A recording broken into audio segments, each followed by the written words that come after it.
Sot i kam kërkuar policisë së shtetit që përkohësisht të mos lejojnë qarkullimin e monopatinave elektrike në rrugë.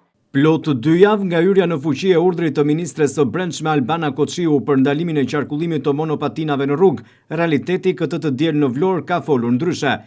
Urdhri ministres hyri në fuqi të dielën e 12 tetorit, por pas 2 javësh, këtë të diel të 26 tetorit, monopatinat qarkullonin lirshëm në qytet dhe madje të përdorura gjerësisht edhe nga fëmijët.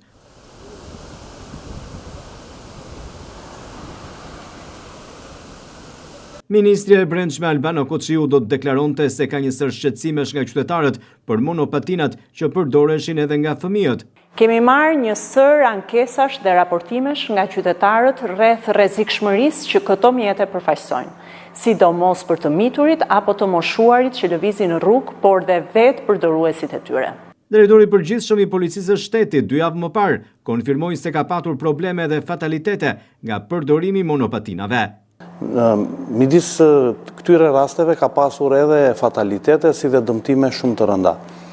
Për të adresuar këtë problem dhe këtë rrezik që i vjen rendit dhe sigurisë publike dhe përdoruesve të rrugës nga përdorimi i këtyre mjeteve, ne kemi përcaktuar dhe një procedurë standarde bazuar në ligjin e policisë shtetit për të adresuar këtë problem, duke ndëshkuar drejtuesit e këtyre mjeteve dhe përdorimin e këtyre mjeteve në rrugë urbane, duke përfshirë dhe trotuarët dhe duke arritur deri në bllokim administrativ të këtyre mjeteve.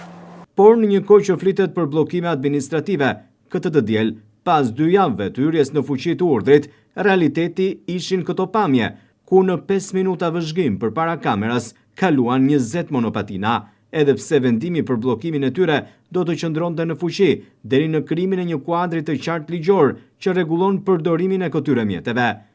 Me këtë urdhër u tha se qëllimi ishte normalizimi i lëvizjes së monopatinave elektrike në mënyrë të sigurt, të organizuara dhe në përputhje me jetën urbane moderne të qytetit.